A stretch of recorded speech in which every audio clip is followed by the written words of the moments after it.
Avec Aurélio, on va parler de maintenance WordPress, tout savoir de A à Z. Et les hosts du jour, qui est là avec, en ce moment avec vous, eh bien, nous avons Aurélio. Vas-y Aurélio, je te laisse te présenter. Merci de m'avoir invité, Julien, déjà. Et je suis, moi, le cofondateur d'un logiciel qui s'appelle WP Umbrella, qui est un logiciel pour les gens dont le métier est de faire des sites Internet, donc les agences et les freelances. Et en fait, tout ce qu'on fait, c'est de permettre à ces gens-là de faire de la maintenance web et surtout de la maintenance WordPress. Et on va en parler un petit peu plus. On va en parler plus dans les prochaines minutes, donc je vais pas tout spoiler. Mais voilà, et on est une petite boîte lyonnaise. On a 6000 clients à peu près partout dans le monde et aujourd'hui, on est installé sur plus de 70 000 sites, ce qui nous donne du coup pas mal de retours d'expérience, de bonnes pratiques, de mauvaises pratiques. Et je suis hyper excité d'être là pour vous partager tout ça avec Julien. Trop bien. Eh ben, merci Aurélio. Et donc pour ma part, Julien Doromo, je suis le fondateur d'une agence digitale lyonnaise aussi qui s'appelle Pilotine, qui existe depuis 13 ans maintenant. On a plus de 30 collaborateurs et donc notre métier, c'est de faire des sites internet, notamment avec WordPress. C'est même pas notamment, c'est à 100% avec WordPress. Donc on a vu passer toutes les différentes typologies de sites qu'on peut voir, et des sites faits avec des builders, avec Elementor, WPB Divi qui se faisait à la grande époque. Le passage, enfin, l'utilisation plutôt du classique editor avec ACF, l'arrivée de Gutenberg et maintenant que des sites sur mesure qu'on va créer avec Gutenberg et aussi ACF. Donc en fait, on a pas mal de sites à notre actif, puisqu'on en a développé, je crois, plus de 600 sur les 13 dernières années. On a pas mal de technologies sur WordPress à notre actif, et bah, c'est vrai que ça peut être énormément la galère de maintenir des sites Internet. Donc c'est pour ça qu'avec Aurélio, le but du jeu, c'est de vous partager un maximum de bonnes pratiques aujourd'hui. Et voilà, donc je suis le refondateur de cette entreprise et j'adore aussi le running. Donc, si jamais vous me suivez aussi sur LinkedIn, bah, je parle régulièrement de running, de WordPress, de la famille, tout plein de sujets qui m'intéressent. Et donc aujourd'hui, ça va être centralisé sur le digital et donc sur WordPress avec Aurélio. Donc, au sommaire, on va voir les fondamentaux d'une maintenance WordPress réussie et un petit peu les challenges qu'on a quand on est éditeur de site internet comme Pilotine ou qu'on est en freelance, qu'on a une agence. Bah, quels sont les challenges qu'on a sur la maintenance de site WordPress? On va regarder l'automatisation des mises à jour et des différentes sauvegardes, la surveillance de la performance et de la sécurité des sites internet, la démonstration en direct de WP Umbrella, qui est donc une solution, celle qui est éditée par Aurélio, qui permet de gérer sa maintenance en autonomie ou de déléguer sa maintenance quand une agence utilise WP Umbrella, la gestion centralisée de plusieurs sites WordPress et des astuces pour détecter, résoudre des problèmes rapidement et bien entendu un temps d'échange avec des questions-réponses. Donc vous pouvez poser toutes vos questions pour les personnes qui sont en live. Et si vous voyez cet épisode en replay, bah, n'hésitez pas à utiliser la section commentaires pour poser toutes vos questions. Super. Alors, pour attaquer, je vais vous présenter un petit peu comment fonctionne une agence comme Pilotine quand on parle de maintenance de site WordPress. Et après, bien entendu, on laissera la parole à notre expert Aurélio. Et n'hésite pas, Aurélio, à interagir dès que tu le souhaites sur ce sujet. Donc, on a chez Pilotine 30 collaborateurs. Sur ces 30 collaborateurs, il y a des personnes au commerce, des personnes à la gestion de projet, des personnes au design, au développement. Et du coup, on s'est aperçu que pour vraiment apporter un service hyper qualitatif à nos clients et pouvoir les suivre sur le long terme, les fidéliser et les aider à faire évoluer leur site, on avait besoin de personnes dédiées. Donc, c'est pour ça qu'on a créé un pôle qu'on appelle accompagnement et qui va accompagner tous les jours l'ensemble de nos clients. Donc, on a à peu près, si je ne dis pas de bêtises, 300 clients sous gestion, c'est-à-dire dont on va gérer quotidiennement leur site internet. Donc, on a Hugo qui pilote le pôle, Manon qui est chef de projet, Joseph et Max qui sont devs. Et donc, ces personnes à temps plein ne font que maintenir, faire évoluer, faire les optimisations, les corrections sur les sites de nos clients. Donc, ça les occupe bien. D'ailleurs, ça occupe aussi des fois nos designers, nos autres développeurs chez Pilotine. Donc, c'est vraiment un business à part entière dans une entreprise, dans une agence, de pouvoir faire de la maintenance des sites Internet qu'ils développent. Il y a le coût initial de la création du site qui peut être, selon certains, ça commence à 0 € et ça peut finir à 100 000 €. Et après, il y a aussi un investissement qui est associé à maintenir son site dans le temps et le faire évoluer, le corriger, rajouter des fonctionnalités, des choses comme ça. Donc ça, c'est pour ça qu'on a créé un pôle dédié qui s'occupe que de ça. Julien, si tu me permets, Vas-y, cette vas-y, vas-y. slide a énormément de valeur pour 2 raisons. La première, c'est que le pôle ne s'appelle pas le pôle maintenance, il s'appelle le pôle accompagnement. Et l'enjeu de la maintenance web, ce n'est pas juste de faire des mises à jour. L'enjeu de la maintenance web, c'est de permettre à vos clients d'avoir un site qui va performer dans le temps, qui va rester sécurisé dans le temps. Et se placer dans une démarche d'accompagnement, c'est vachement mieux que de se placer dans une démarche de maintenance en termes de messaging et en termes d'offres. Et ensuite, ce que cette slide, elle montre, et c'est hyper important, c'est que ton offre de maintenance, elle est structurée. C'est-à-dire que tu as 4 TP à temps plein, tu as des process, tu as des outils, et en fait, la maintenance, de prime abord, ça peut être une fausse bonne idée, dans le sens où on se retrouve, on offre de la maintenance, il n'y a pas trop de process, il n'y a pas trop de structure. Du coup, on perd une demi-journée par semaine à mettre à jour des trucs, il y a des trucs qui cassent, il n'y a pas de traçabilité, c'est le bazar. Et à la fin, le coût de la maintenance, si elle est mal structurée, peut être négatif. Avoir des bons process, avoir des bons outils, c'est la clé pour que la maintenance soit un courant de revenus récurrent, stable et profitable. Voilà. Tout à fait. Ça me semble Excellent. important parce qu'on parle à des agences tous les jours et des fois, nous, on voit des agences où les gens font les mages à la main une fois par mois, des fois c'est tous les 3 mois, il n'y a pas de process. Et toi, le fait de l'avoir structuré et professionnalisé, en fait, c'est ce qui permet de passer à un biz de 20-30 sites en maintenance qui est un peu galère à un business qui est rentable et qui a de la valeur pour le client, en fait. Carrément, d'ailleurs pour aller un peu pour aller carrément dans ton sens même, du coup les premières années de Pilotis, donc voilà, ça existe depuis 13 ans. Ça fait 4 ans qu'on a vraiment commencé à déployer ce pôle accompagnement et avant on faisait que, comme tu le dis, de la maintenance. Donc c'est-à-dire qu'on se disait: «On espère que le client ne nous contractera jamais comme ça, parce que ça veut dire qu'il a pas de bug et du coup il va pas nous embêter et surtout, ne soyons pas en relation avec nos clients, et comme ça on va éviter d'avoir à travailler et à faire des mises à jour sur le site».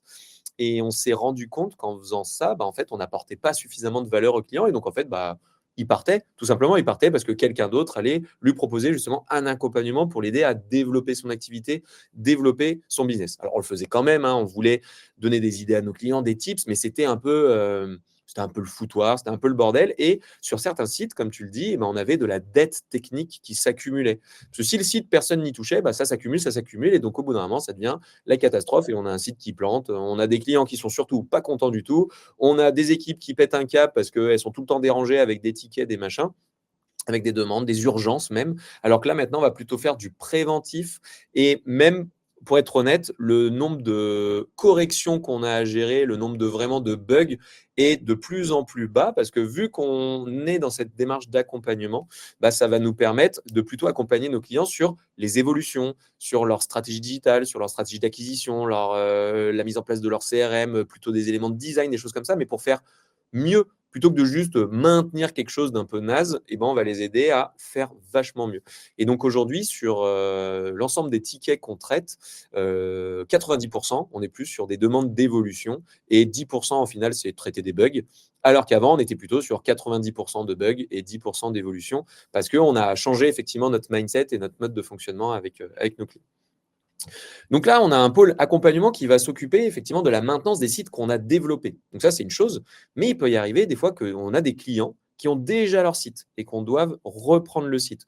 Donc là, pour vous montrer un peu le mode de fonctionnement qu'on peut avoir, en fait, on va faire un kick-off de lancement pour vraiment comprendre, et là, c'est hyper important, présenter les équipes, présenter les enjeux du client, parce qu'un client, des fois, il peut... Enfin voilà, on n'en a pas beaucoup qui viennent juste nous voir en disant, bon, voilà, j'avais un prestataire qui faisait ma maintenance, j'en veux juste un autre qui fait ma maintenance. Non, c'est qu'il vient avec des ambitions, il veut développer son commerce, il veut développer des nouvelles fonctionnalités, il n'avait pas assez de réactivité. Enfin, on va essayer de comprendre vraiment qu'est-ce qu'il attend de tout ça et surtout les résultats attendus. Et derrière, point très important, donc je te laisserai réagir aussi Aurélio, on va faire un audit du site internet. Reprendre la maintenance d'un site dont on n'a jamais entendu parler, c'est se mettre potentiellement dans une misère noire, dans un truc catastrophique. Donc, il est important un peu d'auditer, de checker le site internet avant de faire la maintenance. Est-ce que tu as un truc à rajouter sur la partie audit, Aurélio? Alors, l'audit, c'est hyper important. C'est ce qui permet ensuite, quand vous n'avez pas construit le site, de vendre la maintenance et de savoir où vous mettez les pieds. Et après, je rebondirai un peu avec ce que tu as dit avant, où avant, tu traitais majoritairement des bugs, de la dette technique, et aujourd'hui, c'est plus le cas. Je pense qu'il y a un vrai enjeu pour vendre de la maintenance, de prendre le temps d'expliquer aux clients que, alors, la dette technique, c'est normal. Je veux dire, les dispositifs évoluent. Il y a 3 ans, enfin même il y a 2 ans, quand on faisait des sites, il y avait plus de notion de GIO, d'optimisation pour ChatGPT, etc. En fait, rien que ça, c'est une dette technique, entre guillemets. Et du coup, un audit, et si vous voulez que vos audits soient bons, il y a une partie technique, il y a une partie, tout ce que vous voulez, mais un audit, il est réussi s'il est pédagogique. Et si vous faites un audit en expliquant les headers de sécurité sur WordPress ne sont pas bons, votre client, il n'a aucune idée de ce que c'est que des headers de sécurité sur WordPress, il peut lui en vouloir. Et tout l'enjeu d'un audit réussi, c'est la pédagogie qui va derrière. Et en fait, l'audit, avec le kick-off, c'est là où doit vraiment commencer la partie maintenance, c'est là où vous devez l'onboarder. Et en fait, c'est ce qui est le plus important, je pense, dans la maintenance, audit onboarding. Carrément. Donc, une fois que l'audit est fait, après, on s'occupe de faire les différentes corrections, parce que pour maintenir un site, il faut maîtriser un minimum le site internet, et donc il faut que la base soit saine. Donc, en fait, on fait toutes les corrections, on assainit la base du site. Parfois, on a des plugins qui ne sont pas mis à jour depuis très longtemps et qui sont dangereux et qui ne fonctionnent plus très bien. On va les supprimer, on va les remplacer. On va surtout, des fois, juste cleaner le code. Des gens qui avaient mis 3 builders d'un coup, on va en garder plus qu'un. Enfin, on nettoie un petit peu tout ça. On s'occupe de la migration sur le nouveau serveur, souvent un serveur qui est beaucoup plus performant. Et après, on va faire effectivement la maintenance, les évolutions et accompagner notre client sur le long terme. Et quand on parle vraiment de maintenance à proprement parler, donc pas forcément des évolutions, mais de la maintenance, qu'est-ce qui intervient dans la maintenance? Donc, on a en fait la mise à jour des extensions, parce que c'est vrai que WordPress fonctionne avec plein de plugins, donc on va mettre à jour ces extensions, ces plugins-là. On va mettre aussi à jour les versions de WordPress. On va s'occuper de la partie sécurité avec un monitoring pour savoir si tout est toujours bien sécurisé. On va faire en sorte d'être vigilant à ça tous les mois pour faire en sorte que la sécurité soit toujours à jour. On va faire un rapport de maintenance pour expliquer à notre client, voici toutes les actions qui ont été réalisées ce mois-ci. On a mis à jour ci, on a mis à jour ça. On a passé de WordPress telle version à telle version. La sécurité, on est bon. Voici potentiellement le trafic en termes de référencement que vous avez sur votre site internet. On va faire un rapport mensuel. Et on a bien entendu la sauvegarde du site internet. Parce que si jamais demain il y a un problème, qu'on puisse revenir à une version d'il y a quelques heures, il y a quelques jours, il y a quelques semaines. Donc on va comme ça répliquer le site sur des instances de sauvegarde. On va sauvegarder le site à plusieurs endroits pour s'assurer d'avoir une copie en cas de problème pour assurer correctement la maintenance. Et en fait, c'est vrai que, comme tu le disais, si on veut sortir de ce sujet juste de faire de la maintenance et passer plus sur un scope d'accompagnement, en fait, on leur propose de prendre des packs d'heures chez nous. Et avec ces heures, on va pouvoir faire plein de choses. On peut faire autant des éléments de design, on peut faire des sujets d'acquisition. Tu parlais de référencement naturel, de GEO quand on fait sur les LLM avec ChatGPT ou autre. Et on peut faire aussi du développement. Mais ça, c'est parce qu'on a plusieurs ressources chez Pilotine qui peuvent accompagner nos clients sur plein de choses. Et donc, du coup, ces crédits d'accompagnement, ils vont pouvoir les utiliser de manière classique sur des corrections, sur des évolutions du site. Mais surtout, le but du jeu, c'est que ça aide leur stratégie marketing et commerciale, leur stratégie d'acquisition, leur stratégie de recrutement, pourquoi pas, de fidélisation. En tout cas, on va pouvoir les accompagner sur plein d'autres sujets. Donc, nous, ça ne s'arrête pas à l'accompagnement qu'à la maintenance du site, mais c'est vraiment un accompagnement stratégique pour nos clients pour qu'ils puissent aller chercher du business grâce à leurs leviers digitaux. Donc, c'est pour ça qu'on appelle ça effectivement l'accompagnement. Super. Bon, je pense qu'on a assez parlé de ce qui se passait. Est-ce que tu avais d'autres choses à rajouter sur la maintenance, Aurélio, avant qu'on passe à… En fait, ta slide où tu avais tes 4 piliers de maintenance, mise à jour, sécurité, rapport de maintenance, sauvegarde de votre site, c'est à peu près exactement ce qu'on fait chez WP Umbrella, modulo un peu plus de fonctionnalités parce qu'on doit couvrir un gros scope. Et avant que je rentre et que je vous fasse une démo, peut-être de prendre 5 minutes, pas plus, pour expliquer un peu pourquoi on fait des mises à jour, pourquoi c'est important. Mmh. Ce qu'il faut comprendre, c'est qu'un site, il vit sur des dispositifs, des téléphones qui changent de taille, des ordinateurs qui changent de taille. Il interagit avec des moteurs de recherche, avec des LLM qui eux-mêmes ont des comportements différents. Et en fait, si on veut garder un site qui est performant dans le temps, avec des fonctionnalités qui sont aussi en lien avec tout ce que je viens d'évoquer, eh ben, il faut le mettre à jour. Vous mettez vos iPhones à jour, vous mettez vos ordinateurs à jour, et exactement de la même manière, il faut mettre un site à jour. Un petit peu comme quand vous allez chez le garagiste et que vous faites votre révision annuelle pour éviter que votre voiture tombe en rade. Ça, c'est pour la partie un peu sympa de la mise à jour. La partie moins sympa, elle touche directement à la sécurité. Euh, WordPress est un, mais puis d'ailleurs, ça marche aussi sur des écosystèmes fermés. En fait, chaque extension que vous connectez euh, est potentiellement une porte ouverte. Euh, et en 2025, enfin en 2026, pardon, le temps moyen d'un exploit, enfin de l'exploitation d'une vulnérabilité par un hacker, et en 2026, les hackers sont des robots, est de 5 heures. Ça veut dire que si vous avez une faille de sécurité sur votre site, le temps moyen pour qu'elle soit exploitée est de 5 heures. Et souvent, vous n'êtes même pas au courant que vous avez des failles de sécurité.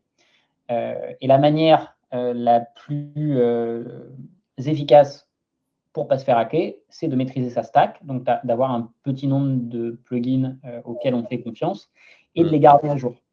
Le problème, c'est que quand on met à jour un site internet, un site WordPress, bah, potentiellement, il y a des conflits entre les extensions, entre les versions de PHP, entre le serveur, parce que votre site internet, il existe de par son code, mais ce code, il est déployé sur un serveur, et ce serveur utilise lui-même des logiciels qui potentiellement peuvent créer des conflits avec votre site. Et c'est pour ça que mettre à jour son site, c'est pas si facile. Il faut maîtriser la stack, il faut maîtriser l'environnement. Et moi, j'ai la conviction, et ça vient pas juste de moi, ça vient d'une discussion que j'ai pu avoir avec le fondateur de PatchTack.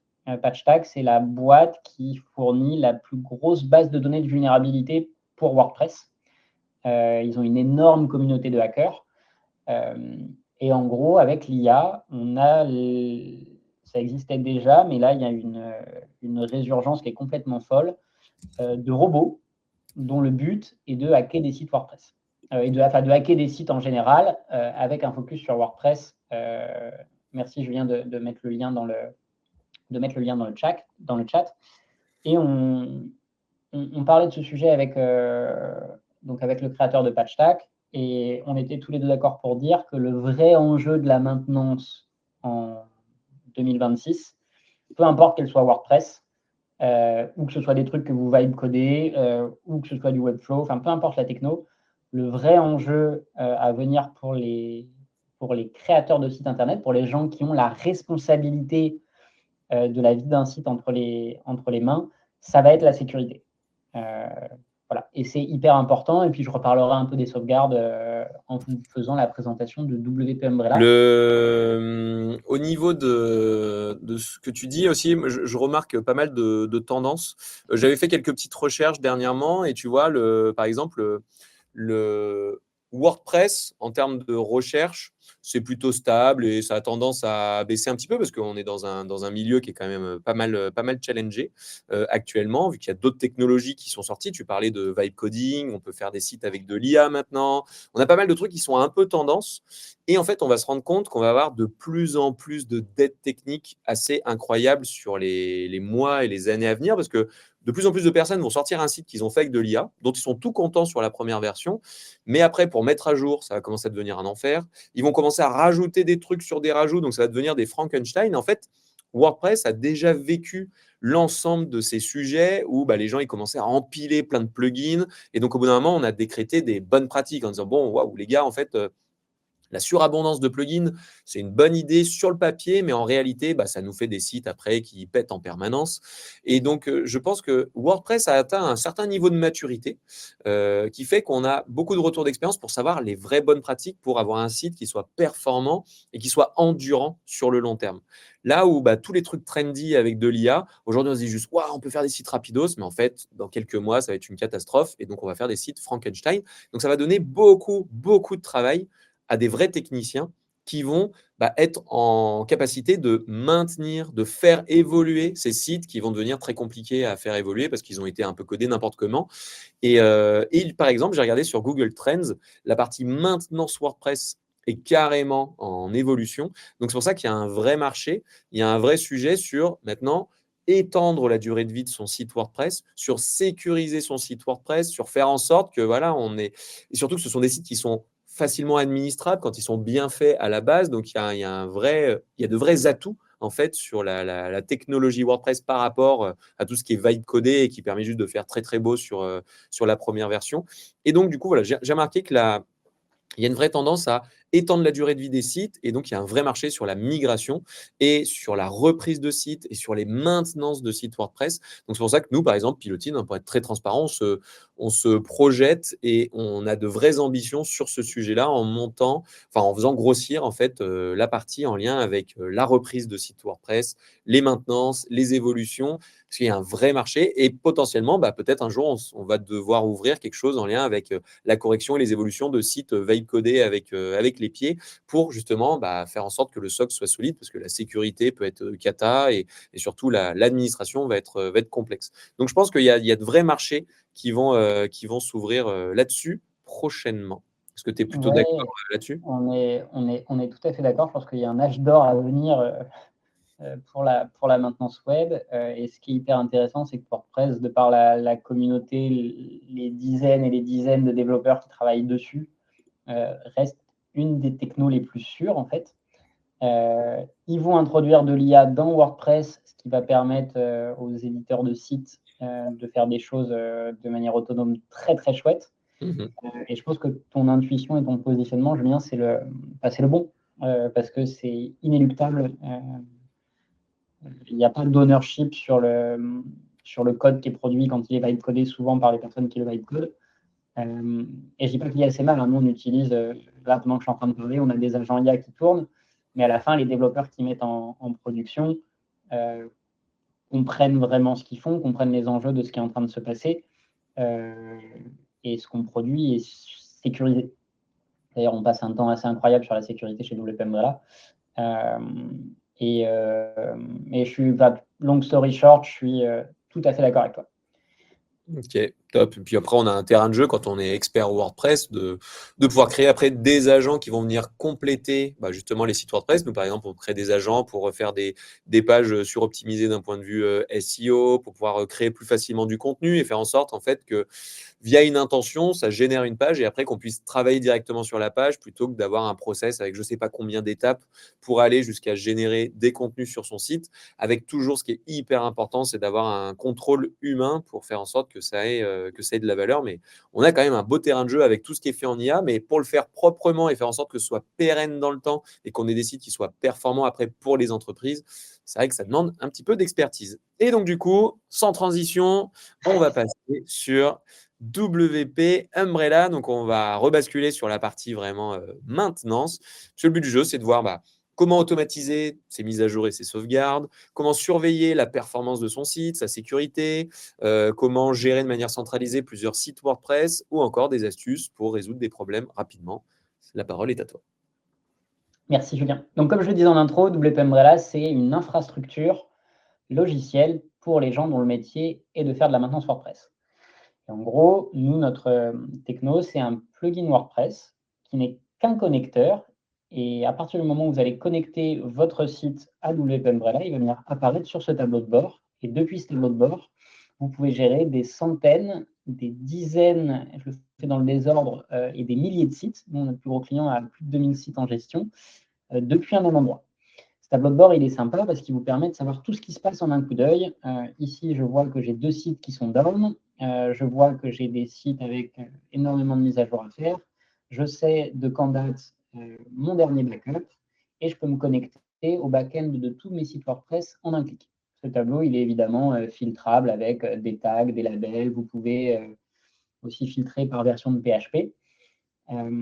Et sur WP Umbrella, on a une double logique. On a des gens qui aiment travailler par site. Et donc, typiquement, aujourd'hui, je veux travailler sur mes VIP clients. Et les gens font du contrôle tab et rentrent projet par projet. Et on a des gens qui préfèrent travailler en masse. Et je vais vous montrer à quoi ça ressemble en masse. Et puis après, je vous montrerai à quoi ça ressemble par site. Globalement, on couvre l'intégralité du spectre. Qu'est-ce que ça veut dire? Ça veut dire que sur WP Umbrella, vous pouvez gérer toutes vos mises à jour en même temps, en quelques clics. Typiquement, si vous voulez mettre à jour 66 plugins sur une douzaine de sites en même temps, c'est possible. Et on a créé une techno pour vous empêcher de casser vos sites Internet. Concrètement, comment ça marche? Avant une mise à jour, on va venir faire une capture d'écran. On va faire une copie. Après la capture d'écran, on va faire un backup du dossier de plugin qu'on est en train de mettre à jour. On va déclencher la mise à jour dans un bac à sable. On va vérifier le status, on va vider le cache. On va vérifier si votre site est toujours en ligne après la mise à jour. Si le site est toujours en ligne après la mise à jour, on va venir faire une deuxième capture d'écran. On va comparer les deux résultats, parce que des fois, le site est en ligne, mais le visuel est cassé. Si la comparaison est mauvaise, eh ben, on va restaurer la version précédente du plugin. Si la version est bonne, tout est bon. Et en fait, ça va permettre de diminuer une grosse partie des désagréments de WordPress en cas de conflit au moment d'une mise à jour. On permet d'automatiser les mises à jour. Et c'est super important, notamment parce qu'on permet d'automatiser la mise à jour des patchs de sécurité. Je suis désolé, on a une interface qu'en anglais, la traduction française est en train d'arriver. Mais typiquement, si vous contrôlez votre environnement et que vous êtes confiant, vous pouvez dire tous les vendredis ou tous les lundis matins, je fais les mises à jour entre 6h et 8h du matin. Et ça, c'est fait en auto. Vous pouvez aussi appliquer directement les mises à jour de sécurité uniquement. Et ça, c'est hyper important, typiquement, parce que souvent les correctifs de sécurité n'ont pas de vocation à casser un site. Généralement, c'est des trucs que back-end. Et ça, vous pouvez le faire directement depuis WP Umbrella. Donc, on permet de faire des mises à jour sécurisées en masse. On permet de suivre la sécurité de tout un parc de sites en un coup d'œil. On a développé un petit truc qui est le score de protection, qui repose sur la présence de vulnérabilités et la criticité de ces vulnérabilités, couplées à des versions de PHP qui sont expirées, des choses qui relèvent du site elf de WordPress qui ne sont pas bons. Et typiquement, en un clin d'œil, vous savez ce qui ne va pas et vous pouvez ensuite aller agir sur les sites en question. En parlant de la sécurité, on revend une technologie qui est développée par PatchTack, qui est une technologie de virtual patching. Qu'est-ce que c'est que le virtual patching? Le virtual patching, ça permet, dès lors que vous avez une vulnérabilité qui est connue, d'empêcher son exploitation au niveau PHP. Alors, sans rentrer dans les trucs hyper techniques, mais grosso modo, demain, vous avez une faille de sécu avec ACF ou Elementor, et donc je vous parlais, il y a cette fenêtre de 5 heures de temps d'exploitation pour une vulnérabilité. Vous avez une faille qui est connue, vous n'avez pas le temps de mettre à jour. Le virtual patching, en fait, ça va empêcher au niveau PHP l'exploitation de cette faille, ce qui vous permettra ensuite de mettre à jour dans des bonnes conditions. Et typiquement, voilà, vous voulez afficher uniquement les sites avec une version de PHP qui n'est pas bonne, vous pouvez le faire en un clic, etc., etc., etc. Si vous voulez patcher toutes vos vulnérabilités en même temps, c'est possible aussi. Et l'idée, en fait, c'est quand vous gérez des centaines de sites, vous n'avez pas le temps, même des dizaines de sites, c'est extrêmement chronophage d'aller voir tout ce qui se passe site par site. Et donc, nous, on a créé des actions pour vous permettre de le faire en quelques clics, hyper facilement. On fait du monitoring, et donc ça, c'est hyper important. On monitore les sites de vos clients, que ce soit la disponibilité, la performance, l'expiration des noms de domaine, et on vous envoie des alertes dès lors qu'il y a un site qui est down. Ce qui va vous permettre, vous, de savoir que le site de votre client est hors ligne avant qu'il vous ait écrit. Parce qu'il n'y a rien de pire que de recevoir un message de son client qui vous dit hey, mon site il est pété et de ne pas être au courant. Là, vous pouvez avoir une démarche proactive et confère ce qu'expliquait Julien en début de webinaire. C'est ce qu'il y a de plus important parce qu'en fait, ça va tout faciliter et ça va vous permettre de pacifier la relation client et de renforcer le sentiment de confiance parce que envoyer un petit message à votre client en disant coucou, ton site est down, on est dessus, c'est vachement mieux que de recevoir un message du dit client qui vous dit que tout est cassé et que rien ne va. Exactement. Juste pour appuyer ça, dans les premières années, ça nous arrivait très régulièrement. Et effectivement, un client qui nous dit j'ai vu que le site était en ligne, pourquoi vous ne le savez pas? C'est à moi de tout vous dire. Et il est beaucoup plus vénère et c'est très difficile de le fidéliser par rapport à l'inverse. Et donc, du coup, on a appris et on a mis en place des process pour même des fois, en fait, le client ne s'en rendra même jamais compte qu'on est intervenu sur le site, mais on préfère toujours être en communication et leur dire, bon, bah voilà, sur le site, en fait, il y a un problème, vous en êtes même pas rendu compte. Au final, on l'a déjà réglé, mais ça permet d'entretenir cette relation. Et donc en fait, même apprendre à communiquer, même quand le client n'est pas au courant, c'est assez important parce que ça permet de garder cette confiance, en fait, que le client a en vous, quoi. Je vais vous montrer à quoi ça ressemble. On fait aussi de l'optimisation de base de données en masse pour nettoyer les spams, les transients, ce genre de choses. Je vais vous montrer un peu comment ça se passe si jamais vous décidez de travailler par site. Donc là, c'est ce que je vous expliquais sur la partie monitoring. Vous pouvez choisir la fréquence, vous pouvez choisir le lieu. On vous prévient quand le domaine expire. Ce qui est hyper important si ce n'est pas vous qui êtes en charge de la gestion de l'hébergement et du renouvellement des domaines. Parce que tous, quand ce n'est pas le cas, on a tous le client qui n'a pas vu passer les mails de renouvellement et on se retrouve avec l'incident nucléaire du domaine qui a expiré. Ce qui est un peu terrible. On fait du monitoring, donc ça c'est la version détaillée de ce que je vous ai montré en vue agrégée tout à l'heure. Sur la gestion des plugins, vous avez un petit peu tout vu. On peut ajouter des plugins en masse, on peut exclure des plugins, on a les changelogs directement dans WP Umbrella. Et on a aussi l'historique de toutes les mises à jour qui ont été faites. Alors forcément, j'ai l'effet démo, donc ça ne marche pas. Mais typiquement, on vous met la liste de quand les mises à jour ont été faites et par qui. Point super important de la maintenance, le backup. Nous, ça fait 6 ans qu'on fait du backup WordPress et le backup en IT, c'est ce qu'il y a de plus compliqué parce qu'on est au plus près de la machine. Je dis en toute transparence à tous les gens qui utilisent des plugins de backup comme Updraft, comme WP Vivid qui se passent sur le serveur WordPress, vos backups sont très certainement incomplets. Je vous invite à vérifier l'intégrité de vos backups, ce qui est assez compliqué à faire. Nous, on fait du streaming de backup, c'est-à-dire que vos backups, on les envoie sur des serveurs qu'on possède nous. Ils sont cryptés, les données sont en France, on monitore l'intégrité des backups, on monitore le statut. Et ce qui est hyper important de comprendre, c'est que si vous stockez vos backups à l'endroit où vous avez votre site, déjà vous le ralentissez parce que la performance, c'est pas qu'une histoire de cache, c'est une histoire d'espace disque disponible et vous pouvez voir sur vos ordinateurs à vous ou sur vos téléphones. Quand vos téléphones sont pleins, ils sont plus lents et c'est exactement pareil avec votre site internet. Les backups, on peut les restaurer en un clic, on les garde 50 jours. Et une bonne stratégie de backup, c'est quoi? C'est d'avoir un backup au niveau de l'hébergeur, parce que l'hébergeur, c'est celui qui est le plus près de la machine et c'est normalement celui qui doit avoir le meilleur backup. Une fois que j'ai dit ça, nous, on bosse avec des hébergeurs qui utilisent les backups de WP Umbrella parce que ça va plus vite à restaurer et que parfois c'est mieux.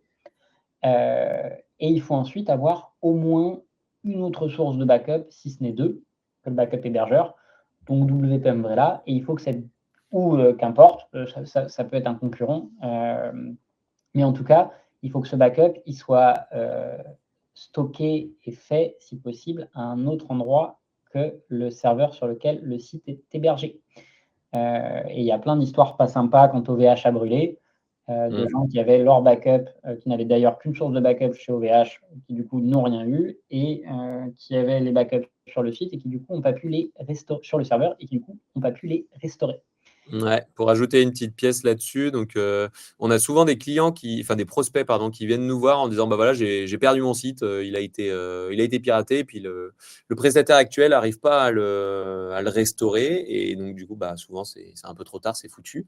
Mais ça arrive quand même plus souvent que ce qu'on pense et nous ça nous est arrivé une fois où effectivement, bah, c'était un client qui l'avait sauvegardé, ça commence à dater, mais un client, il n'y avait qu'une seule sauvegarde, et comme tu le dis, la sauvegarde était pas bonne. Il y avait un truc qui faisait que ça fonctionnait pas, et on a été obligé de se retaper l'intégralité du site internet. Autant vous dire que c'est pas agréable du tout.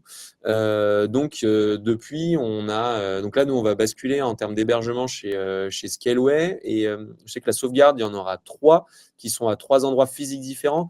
Plus on en a une avec WP Umbrella, plus on en a une sur notre serveur physique qui est dans les locaux. Donc ça nous permet en fait d'avoir 5 méthodes de restauration. Et souvent, c'est très utile parce qu'il peut arriver quand il y a un problème que la première méthode en fait fonctionne pas.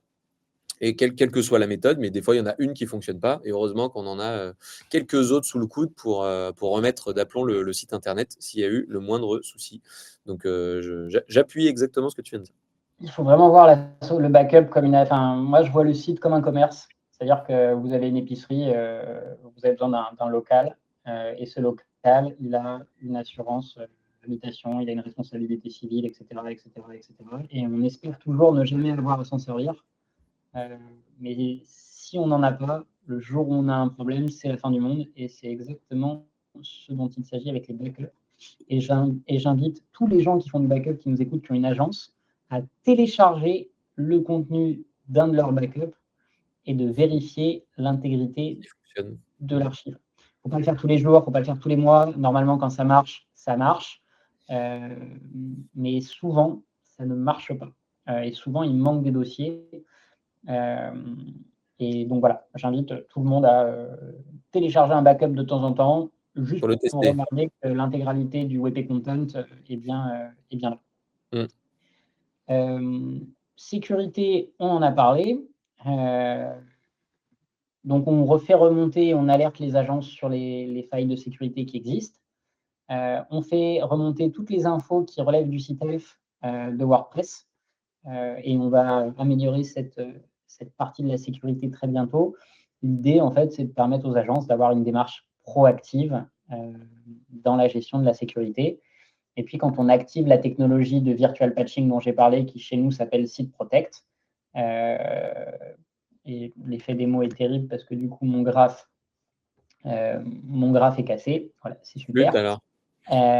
Quand on active Site Protect, en fait, on empêche l'exploitation, comme je vous le disais, des vulnérabilités qui n'ont pas été mises à jour.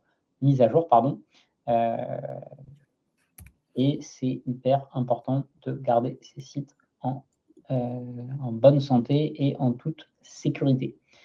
Voilà, grosso modo, pour ce qu'on fait chez WP Umbrella. On a des fonctions de collaboration, on peut voir les logs de ce qui se passe dans l'application. On fait plein d'autres trucs, mais je pense qu'on a couvert le gros de la maintenance. Et WP Umbrella, ça coûte 2 € par mois par site.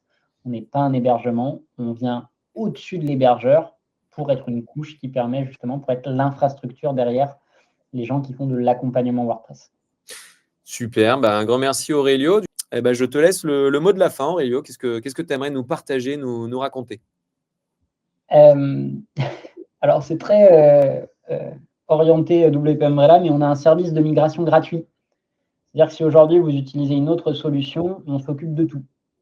Et vous n'avez rien à faire et vous vous connectez avec un compte WP Umbrella. Vos 200 sites sont là, vos clients ont été bougés et c'est un énorme gain de temps. Trop bien. Et s'il y a des personnes qui viennent de la part de Pilotine ou qui regardent ce live ou qui le regarderont en replay, qu'est-ce que tu peux leur faire alors? Qu'est-ce que tu leur proposes de sympa? Il est fort, il est très fort. On leur propose un mois gratuit. Ouh, le premier mois gratuit. C'est Le parfait. fameux premier mois gratuit qui, quand on gère plusieurs dizaines ou centaines de sites, est quand même significatif. Trop bien. Il faut mettre un petit code Pilotine ou il y a juste besoin de dire on vient de la part de Pilotine? Il faut mettre un code Pilotine. Allez, il faudra mettre le petit code Pilotine. Donc, n'hésitez pas à me le demander ou demandez-le à Aurélio et puis ça le fera. Trop bien. Bah, voilà. Et ben, merci beaucoup Aurélio pour tout ce partage, d'expérience, pour cet échange.